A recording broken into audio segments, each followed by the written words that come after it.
하루는 엘리사가 수넴에 이르렀더니 거기에 한 귀한 여인이 그를 간곤하여 음식을 먹게 하였으므로 엘리사가 그곳을 지날 때마다 음식을 먹으러 그리로 들어갔더라. 여인이 그의 남편에게 이르되, 항상 우리를 지나가는 이 사람은 하나님의 거룩한 사람인 줄을 내가 아노니 청하건대 우리가 그를 위하여 작은 방을 담 위에 만들고 침상과 책상과 의자와 촛대를 두사이다. 그가 우리에게 이르면 거기에 머물리이다. 하루는 엘리사가 거기에 이르러 그 방에 들어가 누웠더니 자기 사환 게하시에게 이르되, 이 수넴 여인을 불러오라. 곧 여인을 부르매 여인이 그 앞에 선지라. 엘리사가 자기 사환에게 이르되, 너는 그에게 이르라. 내가 이같이 우리를 위하여 세심한 배려를 하는도다. 내가 너를 위하여 무엇을 하랴? 왕에게나 사령관에게 무슨 구할 것이 있느냐? 나는 내 백성 중에 거주하나이다. 그러면 그를 위하여 무엇을 하여야 할까? 게하시가 대답하되, 참으로 이 여인은 아들이 없고 그 남편은 늙었나이다. 다시 부르라. 부르매 여인이 문에 서니라. 한 해가 지나 이때쯤에 내가 아들을 안으리라. 아니로소이다. 내 주 하나님의 사람이여, 당신의 계집종을 속이지 마옵소서. 여인이 과연 잉태하여 한 해가 지나 이때쯤에 엘리사가 여인에게 말한 대로 아들을 낳았더라. 오늘은 다음 세대를 위한 기도라는 제목으로 하나님의 말씀 증거하도록 하겠습니다. 오늘 말씀은 엘리사가 수넴이라는 곳에 갔을 때 그곳에 살던 한 부유한 여인이 엘리사를 초대해서 식사를 대접하는 내용으로 시작됩니다. 하루만 그런 것이 아니라 엘리사가 수넴을 지날 때마다 그곳에 음식을 먹으러 가게 됩니다. 여인이 엘리사를 이렇게 극진하게 대접한 이유가 9절에 나오는데요. 그 이유는 이 여인은 엘리사가 하나님이 구별해서 세우신 선지자, 하나님의 일을 하는 사람이라는 사실을 알았기 때문입니다. 이 여인은요, 하나님의 일을 하는 엘리사의 사역을 돕기를 원했고, 그런 그녀의 섬김은 엘리사의 일을 돕는 것만이 아니라 하나님의 일에 동참하는 귀한 섬김이었습니다. 이 여인은요, 식사 대접에 그치지 않고 남편에게 얘기해서 엘리사가 수넴 지역을 지날 때마다 머물 수 있는 아늑한 처소를 마련해 주자고 이야기합니다. 그렇게 여인은 자신의 삶의 한 공간을 내어드림으로써 엘리사가 마음껏 하나님의 일을 할 수 있도록 도와주었습니다. 하나님의 일을 위해 자신의 시간과 노력과 공간을 내주는 여인의 헌신이 무척 귀하게 보입니다. 그리고 오늘날에도 이렇게 하나님을 위해 자신의 것들을 내어주는 귀한 사람들을 찾아볼 수 있습니다. 먼저 이 자리에 오신 금요기도에 오신 성도님들만 하더라도 고단하고 지친 몸을 이끌고 시간과 노력을 들여 하나님을 예배하기 위해서 이 자리에 오신 것 아니겠습니까? 그리고 이곳에는요, 교회의 다양한 위치에서 이름 없이 빛도 없이 섬기고 봉사하는 분들이 와 계십니다. 기도로, 전도로, 안내로, 찬양으로, 방송으로, 새가족부로, 그리고 시설 관리로, 그리고 주방 봉사로, 주차 관리로, 그리고 자판기 관리로, 화장실 청소로, 화분 관리로, 그리고 꽃꽂이로, 그리고 주보 접기로 이렇게 다양한 이름을 다 이야기할 수도 없는 그런 여러 가지 자리에서 다양한 섬김의 자리에서 섬김을 드리고 있는 분들이 이 자리에 와 계시는 것입니다. 그리고 그 가운데는요, 천하보다 귀한 영혼을 세우는 일에 헌신하시는 주일학교 교사, 그리고 애녹부 교사, 그리고 청년부 교사분들도 빠질 수 없을 것입니다. 하나님의 일은요, 엘리사를 위해 자신의 삶의 공간을 내어주었던 수넴 여인처럼 하나님을 위해 자신의 삶의 한 공간을 내어드리는 사람, 한 사람 한 사람의 헌신을 통해서 이루어지게 됩니다. 수넴 여인은 아무것도 바라는 것 없이 하나님을 섬기고자 하는 순수한 마음으로 엘리사를 도왔습니다. 저는 수넴 여인만이 아니라 성도님들을 보면서도 참 어떻게 저렇게까지 헌신될 수 있을까라는 생각을 종종 하게 됩니다. 이번 주 수요일에 아이플렉스에 있는 아이플렉스 이 빌딩 안에 있는 상가들의 찐 옥수수를 나누어 드리는 그런 행사를 진행했었습니다. 그 행사를 위해서 전날 저녁부터 권사님들이 모여서 옥수수 껍데기를 다 까셨습니다. 500개나 되는 옥수수의 껍데기를 다 까셨습니다. 그리고 다음 날 더운 날씨에 옥수수를 찌고 옥수수가 아직 식지 않아 가지고 솥에서 김이 펄펄 나는데 거기에 솥이 되게 깊었거든요. 거기에 머리를 집어넣고 옥수수를 건져내고 계시는 그런 권사님의 섬김을 보았습니다. 그리고 그걸 또 포장해서 나눠주시는 모습을 보면서 왜 저렇게까지 헌신하시는 것일까라는 생각을 하게 되었습니다.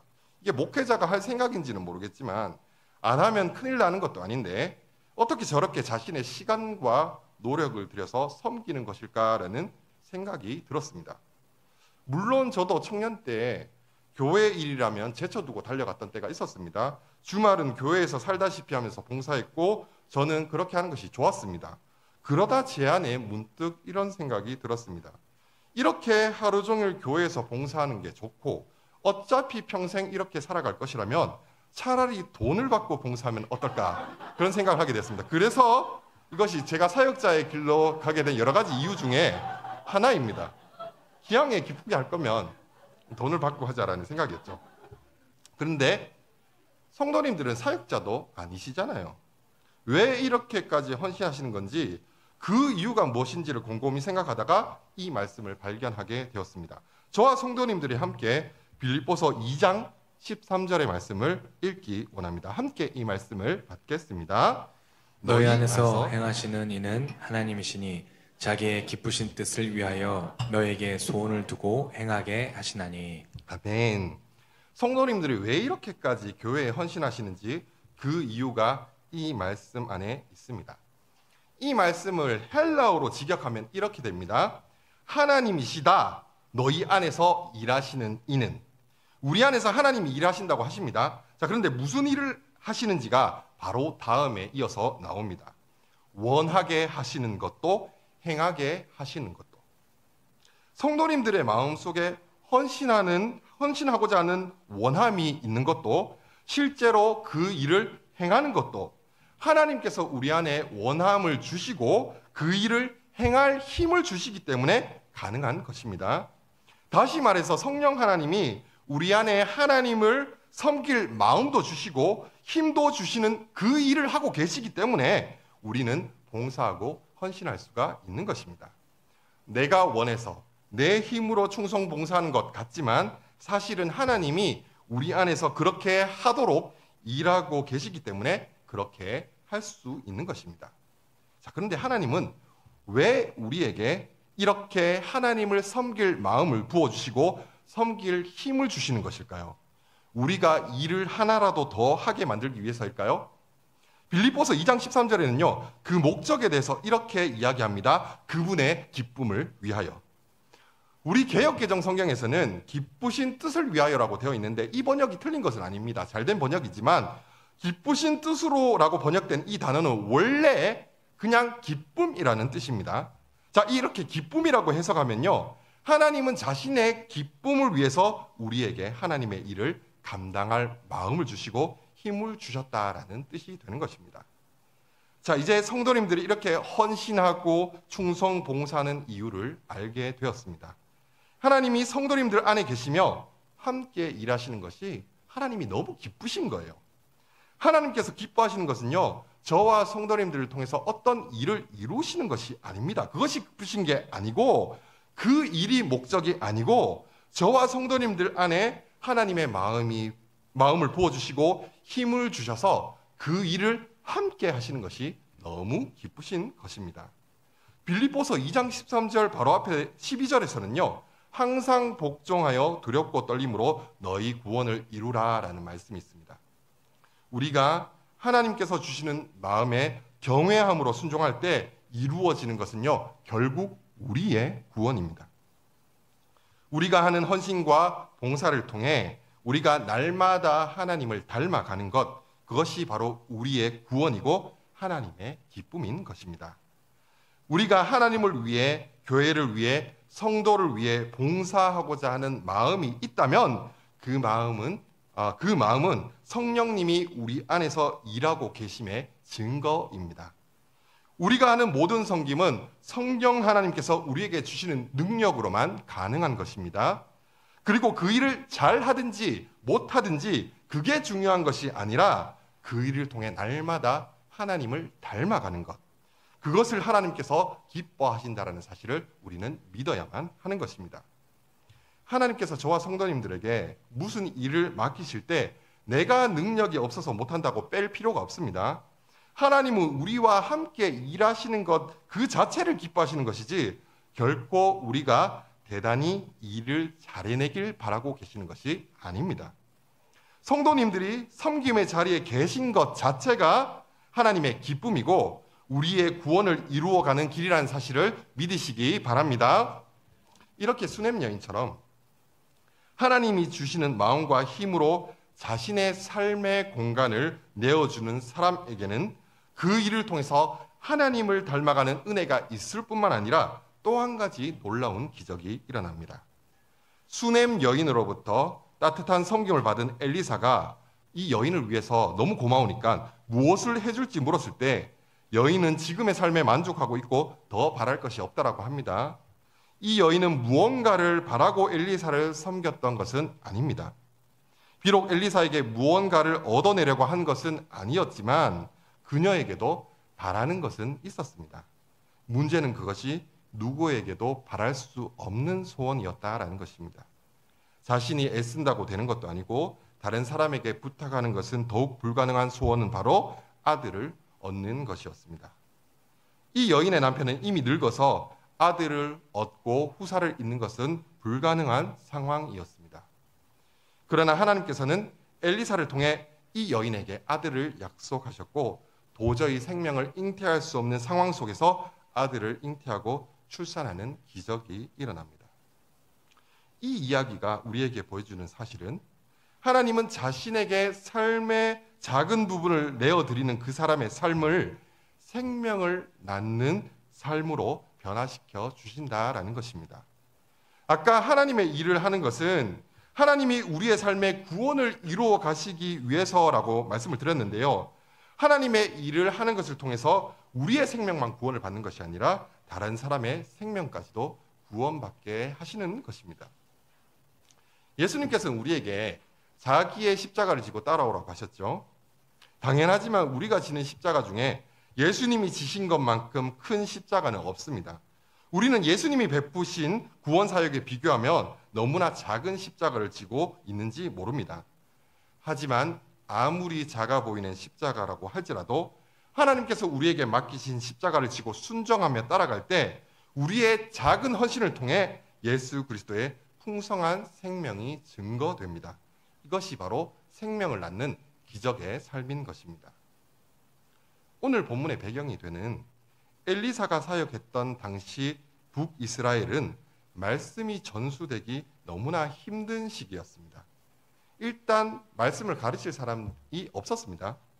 제사장 직분을 감당하고 말씀을 가르치는 일을 했던 사람들이 누구냐면 바로 레위인들이었는데 북이스라엘의 첫 번째 왕이 여로보암이라는 사람이 레위인들이 아닌 백성들을 산당의 제사장으로 세워서 우상 숭배를 하게 만들어 버렸습니다. 그러자 레위인들이 말씀을 가르치는 이 레위인들이 자기들의 거주지와 소유지를 두고 유다와 예루살렘으로 남유다로 떠나버립니다. 레위인들만이 아니라 북이스라엘에서 하나님을 바르게 섬기려는 백성들도 레위인들을 따라서 다 남유다로 가버립니다. 이후로 북이스라엘은 신앙적으로 완전한 쇠락의 길을 걷게 됩니다. 북이스라엘은 국가적으로 우상 숭배를 하는 나라가 되었고 우상 숭배를 하는 제사장들이 신앙 교육을 담당하게 되었습니다. 당연하지만 이런 상황 속에서 가정에서도 신앙을 전수하기가 어려운 상황이 되었습니다. 하나님의 말씀대로 살려고 하다가 박해를 받거나 사회적으로 고립될 수도 있는 그런 상황이었습니다. 엘리사와 같은 소수의 선지자가 제자들을 양성하고 있기는 했지만 이 제자들도 사회적으로 인정받지 못하고 대단히 궁핍한 삶을 살고 있었습니다. 자, 이런 상황 속에서 수넴 여인이 아들을 낳은 사건은 무너져가는 신앙의 한 복판에서도 생명이 잉태될 수 있다는 것을 보여주는 사건입니다. 신앙 전수가 힘든 어두운 상황 속에서도 수넴 여인과 같이 자신의 삶의 공간을 내어드리는 작은 헌신들을 통해 생명의 말씀이 다음 세대로 전수될 수 있었습니다. 그리고 그 생명이 또 다른 생명을 낳아서 생명의 말씀이 전해지는 것이야말로 수넴 여인이 아들을 낳은 것 이상의 기적이라고 할 수 있는 것입니다. 저는 이 말씀을 보면서 주일학교 선생님들이 떠올랐습니다. 말씀을 전하기도 어렵고 말씀대로 살기는 더욱 어려운 시대 속에서도 생명의 말씀을 전하는 헌신이 또 다른 생명을 낳는 것을 보게 됩니다. 그리고 영적으로 낳은 자녀들이 믿음으로 성장해서 다시 영적인 부모인 주일학교 교사가 되어 또 다른 생명을 낳는 모습을 볼 때 저는 깊은 감동을 느끼게 됩니다. 이 자리에 계신 성도님들 중에도 주일학교 교사로 다음 세대를 세워가는 일에 삶의 한 부분을 내어드린 성도님들이 많이 계신 것으로 알고 있습니다. 한 장로님은 자신이 20년 넘게 30년 좀 안 되게 주일학교 교사로 섬긴 것을 평생의 자랑으로 삼고 살아가시는 분이 계십니다. 한 권사님은 젊은 시절에 아무것도 모르고 교사를 시작했었다라고 합니다. 아무것도 모르지만 그저 하나님이 주시는 마음에 순종하며 생명의 말씀을 전수하는 자리를 지키신 분들이 지금 장로님 권사님들이 되어 이 자리에 계시는 것입니다.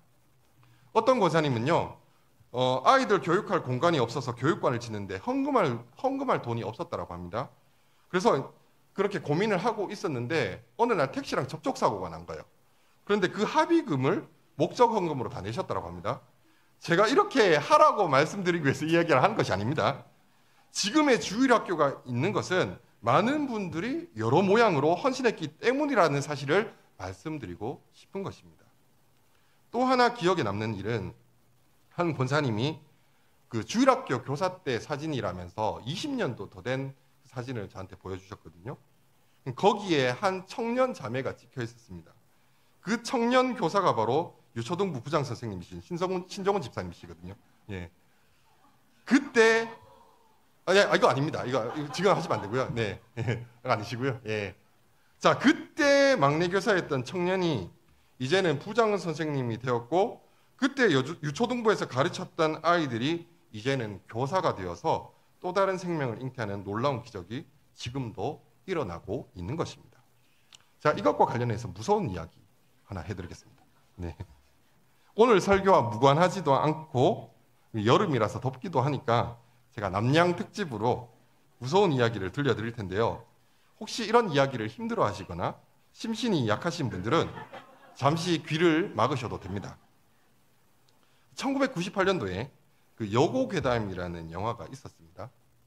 이 여고괴담이라는 영화의 내용은 9년 전에 고등학교에서 9년 전에 죽은 진주라는 아이가 있었는데, 이 죽은 아이가 고등학교 졸업 앨범에 이름을 바꿔가며 매해 계속 사진이 나와 있는 거예요.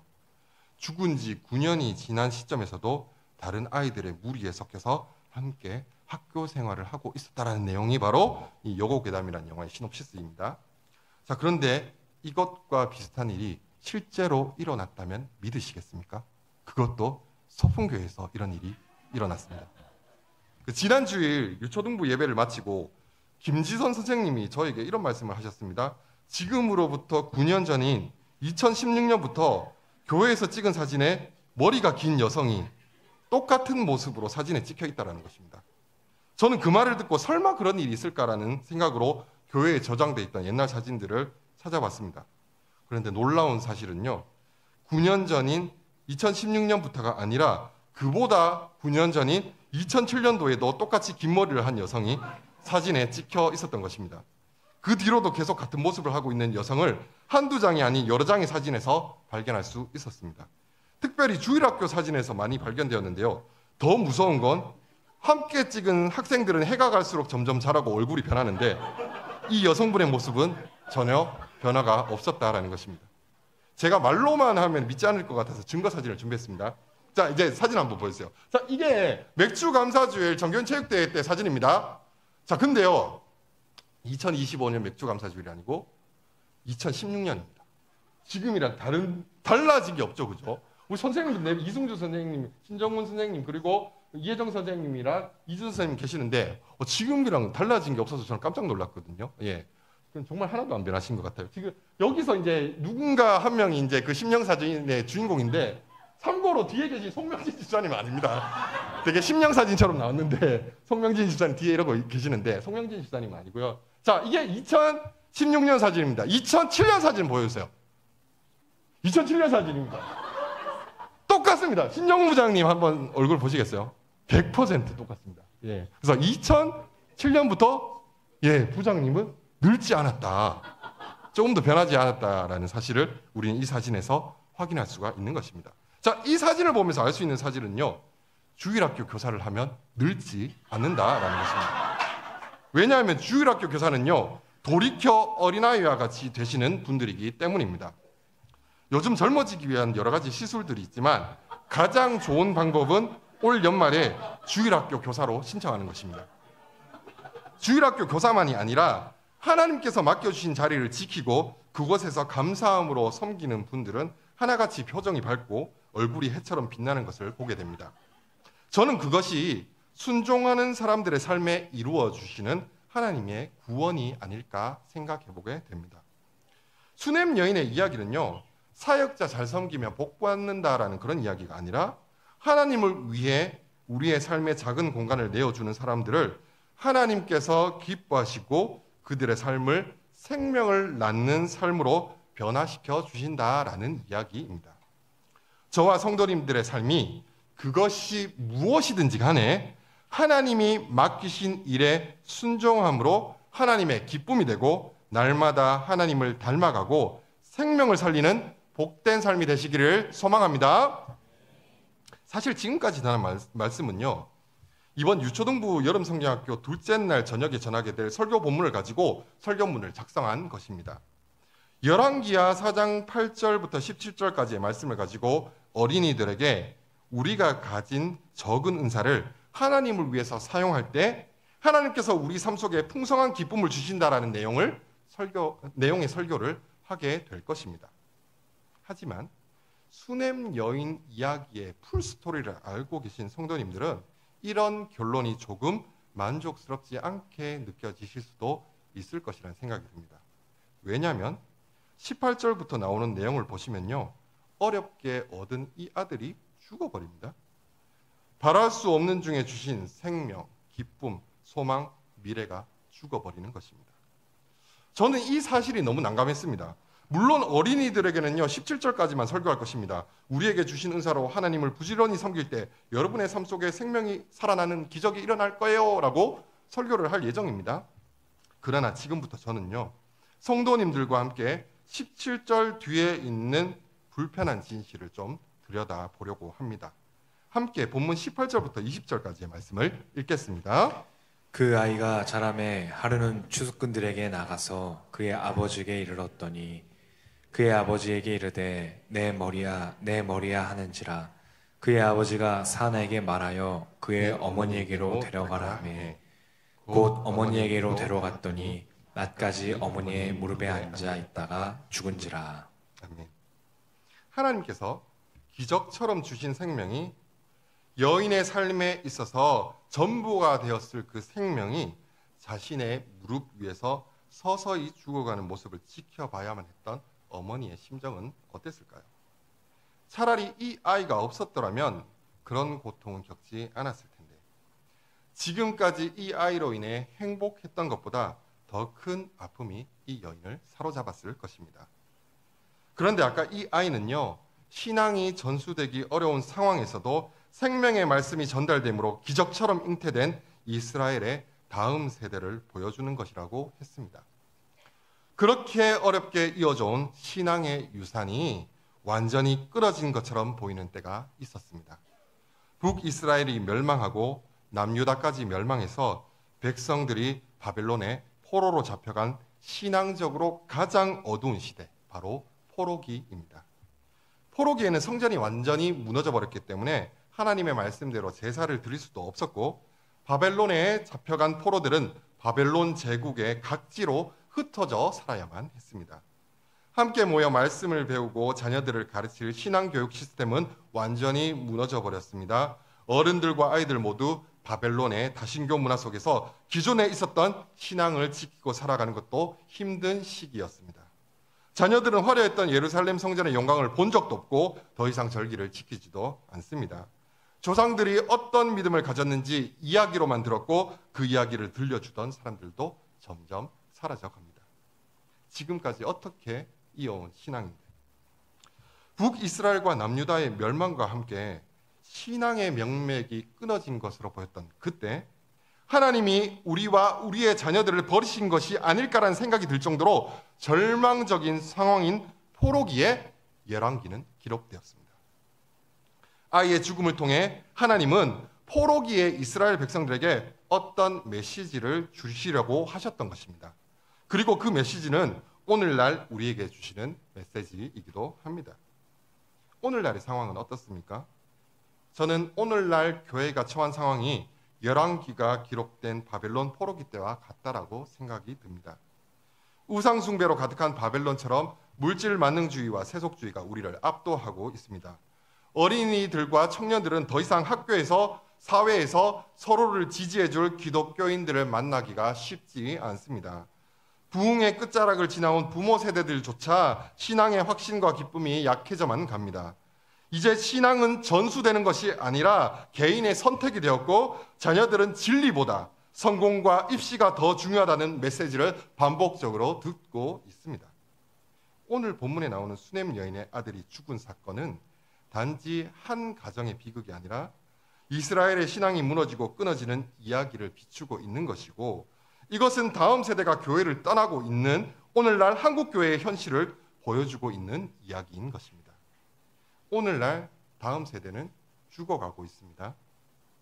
이 얘기에 동의하지 않는 분들도 계실 것입니다. 다음 세대는 결코 죽지 않는다. 신앙의 유산은 반드시 이어질 것이다. 네, 저도 그렇게 되어야 된다고 생각합니다. 그러나 많은 조사와 통계와 우리가 마주한 현실은요, 다음 세대의 전망이 결코 밝지 않다는 것을 우리에게 말해주고 있습니다. 이것이 바로 저와 성도님들이 오늘 말씀을 자세히 살펴보아야 하는 이유입니다. 우리 다음 세대가 이대로 죽어서는 안 됩니다. 우리의 자녀들은 반드시 살아나야 합니다. 다행히 열왕기는 포로기의 이스라엘 백성들에게 어떻게 죽은 생명이 살아날 수 있는지를 말씀해주고 있습니다. 그 방법을 알기 위해서 저와 성도님들은 계속해서 본문을 살펴봐야 하는 것입니다. 여인은 죽은 아들을 자신의 집에 마련된 엘리사의 방 침상 위에 두고 남편에게는 인사만 남긴 채 엘리사를 만나러 나귀를 타고 쉬지 않고 엘리사에게로 달려갑니다. 엘리사의 사환인 게하시의 말에도 인사만 하고 곧장 엘리사의 앞으로 간 이 여인은 엘리사의 발을 와락 앉습니다. 엘리사가 못 움직이게 달라붙었다라는 것입니다. 오늘 보면 처음에 보시면요, 여인이 엘리사를 간권했다라는 표현이 나옵니다. 이 간권했다라는 말과 발을 안았다는 말이 같은 단어입니다. 여인은요, 처음 하나님의 사람을 만났을 때처럼 엘리사를 만났을 때처럼 그를 놓아줄 생각이 없었던 것입니다. 여인이 이렇게 하는 이유는요, 하나님이 엘리사를 통해서 아들을 주셨기 때문입니다. 엘리사를 통해 이 일을 시작하신 하나님만이 아들의 죽음이라는 문제를 해결하실 수 있다라는 믿음으로 이 여인은 엘리사의 발을 와락 안은 것입니다. 여기서 놀라운 사실은요, 하나님의 선지자인 엘리사가 자신의 발을 잡고 있는 이 여인이 왜 이렇게까지 고통스러워하는지 알지 못했다라는 것입니다. 저와 성도님들이 함께 오늘 본문 27절을 읽어보도록 하겠습니다. 함께 이 말씀 받겠습니다. 산에 이르러 하나님의 사람에게 나아가사 그 발을 아는지라 게하시가 가까이 와서 그를 물리치고자 하매 하나님의 사람이 이르되 가만두라 그의 영혼이 괴로하지만은 여호와께서 내게 숨기시고 이르지 아니하셨다 하니라. 이 내용이 왜 이상하냐면요, 뒤에 나오지만 엘리사는 이스라엘의 적국인 아람의 왕이 침실에서 하는 이야기까지도 하나님께서 알려주셨던 선지자이기 때문입니다. 그런데 수넴 여인이 왜 이렇게 고통스러워하는지 하나님께서 그 이유를 숨기고 알려주시지 않는 것입니다. 왜 하나님은 엘리사에게 이 여인의 슬픔의 원인인 아들의 죽음과 그 해결책에 대해 말씀해 주시지 않은 것일까요? 만약 하나님께서 엘리사에게 여인의 문제와 그 해결책을 미리 말씀해 주셨다면 여인에게 붙잡혀서 여인의 통곡과 절규를 듣고 있지 않아도 되었을 것입니다. 28절에서 여인은 이렇게 이야기합니다. 내가 내 주께 아들을 구하더이까? 나를 속이지 말라고 내가 말하지 아니하더이까? 실제로 이 여인은요, 한 번도 아들을 구한 적도 없었고 바랄 수도 없었던 사람입니다. 이런 여인에게 기적처럼 주신 아들을 안았을 때 왜 안 기뻤겠습니까? 왜 감사하지 않았겠습니까? 이 아들은요, 여인에게 과분하게 느껴질 정도의 행복이었고 미래의 희망이었습니다. 그런데 주셨다가 빼앗아 가실 거면 뭐하러 주셨냐라는 것이겠죠. 이 아들을 이름으로 지금까지의 행복보다 더 깊은 아픔과 슬픔을 주시는 게 하나님의 뜻이냐는 것입니다. 엘리사는 여인에게 붙잡혀서요, 이 여인이 하는 이야기를 모두 듣고 있어야만 했습니다. 하나님께서 엘리사에게 이 여인의 문제와 해결책을 알려주시지 않은 것은 바로 이것 때문입니다. 하나님은요, 이 여인의 문제를 해결해 주시기에 앞서 엘리사가 이 여인의 괴로움과 슬픔을 온전히 느끼길 원하셨습니다. 우리가 누군가의 문제를 해결해 줄 때 그 문제의 원인을 알고 해결책을 제시하기 전에 하나님께서 우리에게 먼저 하길 원하시는 것이 있습니다. 그것은 바로 공감입니다. 아까 이 아들의 죽음은요, 마치 생명이 꺼져가는 것처럼 보이는 오늘날의 다음 세대를 위한 메시지가 담겨 있다라고 말씀드렸는데요. 그 해결책을 성도님들과 나누기 전에 우리가 먼저 해야 할 일이 있습니다. 교회의 다음 세대가 죽어가는 것이 모든 세대, 모든 교회, 모든 지체에게 얼마나 큰 아픔인지를 깨닫는 것입니다. 다시 말해서 교회의 다음 세대가 죽어가는 아픔을 나의 아픔으로 여기고 느끼는 과정이 필요하다는 것입니다. 다음 세대의 죽음은요, 어린이들만의 문제도 아니고 주일학교만의 문제도 아닙니다. 유치부만의 문제도 아니고 유초등부만의 문제도 아니고 중고등부만의 문제도 아니고 청년부만의 문제도 아닙니다.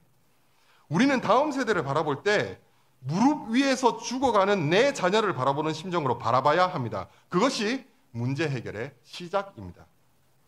이제 상황을 파악하게 된 엘리사는요, 사환인 게하시를 시켜서 자신의 지팡이를 아이 얼굴에 놓으라고 합니다. 이 지팡이로 말씀드릴 것 같으면 엘리사가 하나님께로부터 받은 선지자적 은사의 상징입니다. 짐작컨대 엘리사는요, 이 지팡이로 수많은 이적을 행했을 가능성이 높습니다. 게하시는 엘리사의 말대로 지체하지 않고 앞서 달려가서 아이의 얼굴에 엘리사의 지팡이를 놓습니다. 그러자 놀랍게도 아무 일도 일어나지 않습니다. 무엇이 잘못된 것일까요?